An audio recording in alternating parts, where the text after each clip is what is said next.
Et ta maman, elle le vit comment? Parce que normalement, elle devait t'accompagner. Ouais, Elle n'a pas ouais. pu venir, donc je vous embrasse. Parce que j'imagine qu'elle nous Je regarde. te fais de gros bisous, maman. Voilà, n'hésite pas, c'est le moment. Comment ta mère, est-ce qu'elle le prend tout ça? Comment est-ce qu'elle vit quand elle est reconnue dans la rue? Ma mère, elle kiffe. Surtout que les gens la kiffent et elle kiffe. Elle prend des photos, elle rigole avec eux, comme si c'était ses enfants. Enfin, vraiment, elle aussi, elle est proche de sa communauté. C'est un truc de fou. Enfin, ça, on l'a vraiment bien vécu.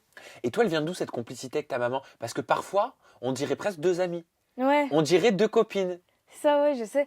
Mais c'est parce qu'en fait, à la base, on n'était pas proches. Mais c'est vrai qu'en fait, les réseaux, ça nous a rapprochés. Parce qu'en gros, je me suis dit. En fait, ma mère, elle a toujours été là pour moi. Mais genre, trop, en fait. Elle me suivait de partout. En fait, vraiment partout, Elle partout, te partout. couvait? Mais trop. C'était vraiment trop. Et c'est vrai que le fait qu'il y ait le réseau, elle a vu que j'ai évolué mentalement, etc. Et elle m'a laissé un peu de liberté. Et c'est de là qu'on a commencé à vraiment avoir une relation fusionnelle. Quand elle a commencé en fait, à me libérer, c'est là qu'en fait, on s'est plus rapprochés. C'est-à-dire que les réseaux sociaux, c'était votre point en commun. Ouais, on peut dire ça. Il y Et avait la danse, mais maintenant, c'est les réseaux. Et c'est vrai que... et t'as vu la différence entre l'avant réseaux sociaux et Ouais, l'après réseaux sociaux par parce rapport que... à ton rapport avec ta maman? Ouais. Je peux pas être moi sans elle, elle peut pas être elle sans moi, en fait. C'est un peu comme ça, quoi. Et les vidéos, comment est-ce que vous les fabriquez? C'est quoi l'envers du décor? Que c'est spontané, que tu dises un truc, tu vois, tout ça, je le conçois parce que ça arrive à beaucoup. Et puis après, on se dit, ah bah tiens, hop, vite, je vais le faire, faut que je le fasse.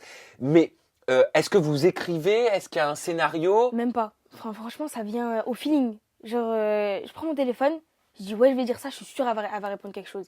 Du coup, je me filme. Et ce que je fais, c'est que je poste sur Snap. Et si je vois il y a des retours avec des smileys qui rigolent et tout, là, je poste sur Instagram. Si je me dis que Snap a validé, je peux le poster, ça fait rire, etc. C'est comme ça que je fais mon avis. Donc en gros, Snap, c'est ta plateforme de test. Ouais, voilà.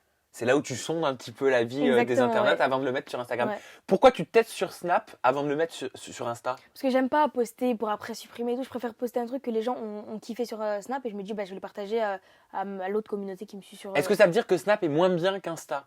Non, mais disons qu'il y a plus d'opportunités à gagner avec Instagram qu'avec Snap. On peut plus évoluer avec Insta que Snap, c'est pour ça. Et donc quand tu mets par exemple, tu pousses à bout ta mère, Mhm. à aucun moment vous dites bah tiens on va faire ça comme situation. Non, en fait, parce que en fait, quand on essaye de faire quelque chose, c'est là où ça marche pas. C'est pour ça qu'on essaye d'être vraiment naturel, naturel, naturel, et c'est là que ça fait vraiment. Et vous avez déjà essayé, ça vous est déjà arrivé de vous dire bon bah tiens là quand même faut qu'on se. Ouais, mais en fait, on n'y arrive pas. J'arrive même pas à filmer quand on essaye de trouver quelque chose. J'arrive même pas à sortir mon téléphone, dire ouais, on fait ça, on se filme. Enfin, ça vient pas comme ça. Enfin, on n'arrive pas à faire quelque chose de prévu.